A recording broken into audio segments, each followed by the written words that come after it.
I've never been an insider. I wasn't just a woman working in law enforcement. I was a gay woman. That made me a target, a threat. But overcoming the impossible, well, that's what I've done my entire life. I'm Charmaine McGuffey. By the age of 14, I knew that serving the community as a police officer was what I was called to do. I worked my way up the ranks in the Hamilton County Sheriff's Office all the way to Major, first and only woman to achieve that rank. I took our jail from the worst ranked in the state of Ohio to the top ranked. I wanted to move the Sheriff's Office in one direction, towards reform and rehabilitation. But the current sheriff, he wanted something different. His way, excessive force, harassment, and zero accountability. When I spoke up, I was told to go with the flow. I refused to stand by silently, and ultimately it cost me my job.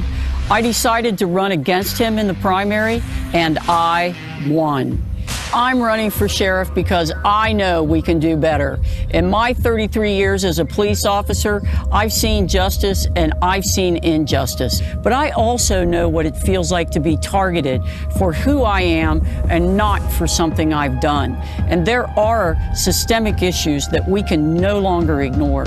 My opponent, Bruce Hoffbauer, he has a history of excessive force. He shot and killed an unarmed black man. He served on a unit that was notorious for terrorizing communities of color. He's unfit for the job and for this moment. From notes on the bathroom door to abuse at the very top, I've taken on bullies like him my entire career. I stood up to homophobia and sexism. I've torn down barriers that were designed to keep people like me from ever getting a fair shot.